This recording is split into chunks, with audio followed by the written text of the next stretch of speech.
Dan untuk membahas selengkapnya, kami telah terhubung dengan psikolog Felicitas Kaban. Selamat sore, Mbak Feli.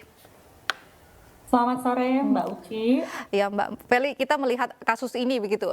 Pelaku ternyata membuat onar beberapa kali di sejumlah tempat begitu dan diduga ia pernah mendapatkan perawatan terkait dengan kejiwaannya. Kalau Mbak Feli melihat sendiri, gangguan jiwa seperti apa yang dimiliki oleh pria ini, oleh pelaku ini hingga membuat onar di sejumlah tempat?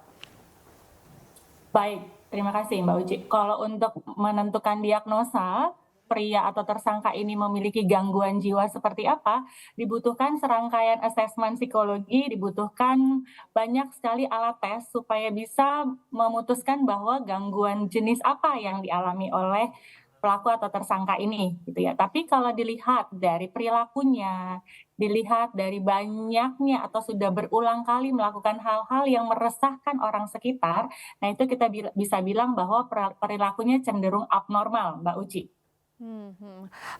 Kira-kira perlakuan abnormal ini apa yang bisa menjadi pemicu begitu, jika memang, seseorang mempunyai gangguan kejiwaan, biasanya apa yang bisa memicu hingga akhirnya membuat perilaku abnormal? Iya, terima kasih.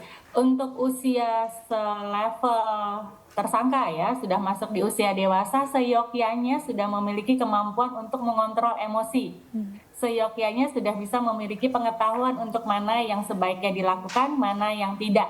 Nah, untuk tersangka ini kita bisa melakukan abnormal karena melakukan kekerasan secara fisik, kekerasan secara verbal di tempat umum yang biasanya orang hindari. Tapi beliau malah melakukannya justru nyamannya di tempat umum begitu ya. Kalau sekali dua kali mungkin kita masih bilang bahwa itu hilaf, tidak sengaja. Ini sudah berkali-kali dan sudah mendapatkan banyak sekali aduan tapi berulang kali. Nah, itu yang bisa dimasukkan dalam kategori abnormal secara pengontrolan emosi, Mbak Uci. Kalau, tadi Mbak, sebutkan bahwa kekerasan dilakukan di tempat umum gitu, memang seperti ingin mendapatkan attention begitu, perhatian. Apakah Mbak Feli juga melihat hal tersebut dari pelaku ini?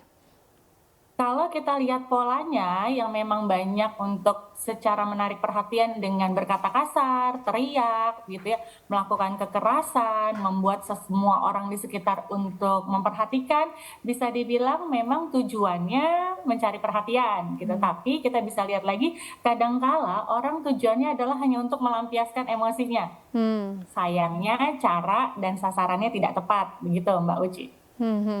Lalu, jika misalkan kita sebagai masyarakat begitu melihat, orang yang seperti ini begitu yang membuat onar di tempat umum, apa yang harus kita lakukan sebaiknya, Mbak Feli? Baik, untuk kita masyarakat, memang kita butuh dukungan dari banyak pihak ya untuk orang-orang yang mengalami hal seperti ini. Tapi sebagai kaum awam yang memang tidak paham cara menanganinya, sebaiknya kita mengadukan atau melaporkan kepada pihak yang berwajib, pihak keamanan gitu. Hindari untuk menghandle langsung, Mbak Uci. Mmm. Karena apa? Karena ya tidak ada manfaatnya gitu. Jadi kalau kita lihat ada orang yang langsung nyari ribut, lebih baik dihindari sebagai masyarakat umum. Lebih amannya lagi kita langsung mengadukan pada pihak berwajib atau pihak keamanan lingkungan sekitar, Hmm. Mbak Uci.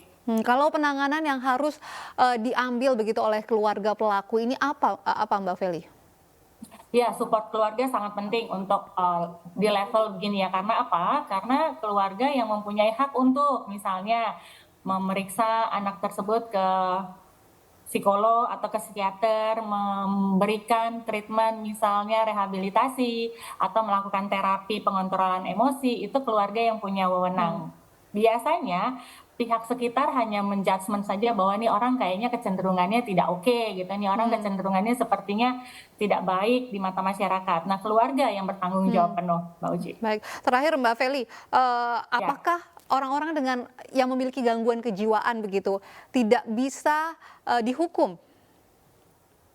Oh, ya.